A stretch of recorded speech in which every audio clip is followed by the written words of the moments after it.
தனுஷ் அண்ணாமலை தொடங்கும் கட்சியில் கூட நிர்மல்குமார் இணைவார். கிண்டல் செய்த RS பாரதி. என்ன காரணம்? தற்பொழுது பார்க்கலாம் விரிவாக.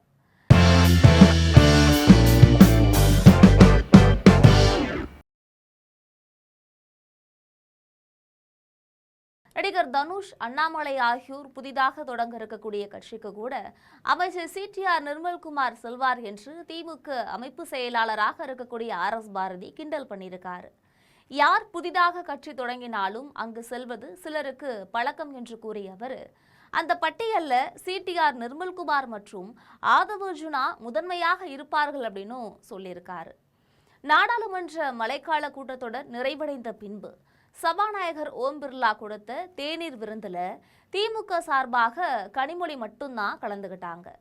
இந்தியா கூட்டணி கட்சிகள் இந்த தேநீர் விருந்தை புறக்கணித்த நிலையில திமுக மட்டும் பங்கேற்றது விவாத பொருளா மாறியது. இதனால திமுக பாஜக கூட்டணி இணைவதற்கான நெருக்கம் அதிகரித்துள்ளதோ என்று காங்கிரஸ் உள்ளிட்டோர் சந்தேகிக்கின்றனர். அதே போல அமைச்சர் CTR நிர்மல்குமார் செய்தியாளர்களை சந்தித்து பேசும் பொழுது, திமுக பாஜக முன்பாகவே மறைமுகமாக கூட்டணியில இருந்தாங்க, இப்போது நேரடியாக கூட்டணியில இருக்காங்க. திருச்சி சிவா விரைவில் மத்திய அமைச்சராவார் என்று அனிதா ராதாகிருஷ்ணன் கூறினார். நிரந்தர எதிரியும் நிரந்தர நண்பரும் அரசியல்ல இல்லை என்று இரு கட்சிகளை சேர்ந்தவர்களும் பேசுகிறார்கள். இதனால 2001 நிலை மீண்டும் உருவாகிறது என்று தெரிவிச்சிருந்தார். CTR நிர்மல்குமாரின் பேச்சிற்கு திமுக அமைப்பு செயலாளர் RS பாரதி அவர்கள் தகுந்த பதிலடியும் கொடுத்திருக்கார். என்னன்னு கேக்குறீங்களா? RS பாரதி செய்தியாளர்களை சந்தித்து பேசும் பொழுது, தொகுதி மறுவரையறை விவகாரத்துல எந்த இடத்திலாவது ஆதரித்து வாக்களிப்போம் என்று சொன்னோமா?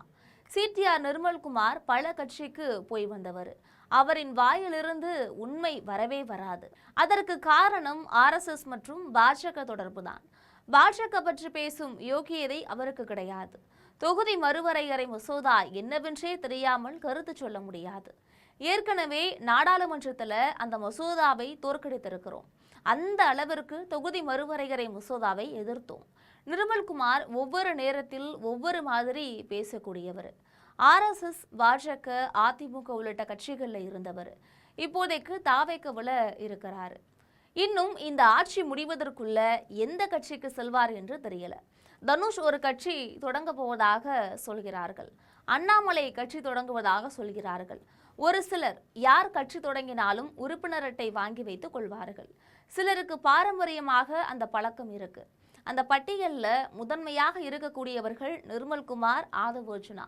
இவர்கள் எல்லா கட்சிகளுக்கும் செல்வார்கள்.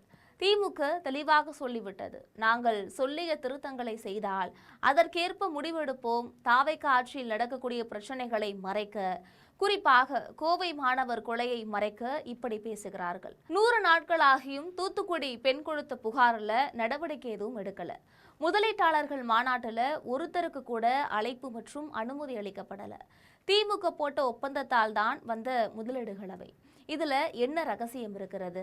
சென்னையில் வீட்டு வரி அதிகமாக உயர்ந்துள்ளது அப்படின்னும் பேசியிருக்காரு. இது குறித்து, இவருடைய இந்த பேச்சு குறித்து நீங்கள் நினைக்கக்கூடிய கருத்துக்களை மறக்காமல் கமெண்டில் பதிவிடுங்கள். இது போன்ற அரசியல் செய்திகளுக்காக எப்பொழுதும் இணைப்பில் இருங்கள் ஜெம் தொலைக்காட்சியோடு.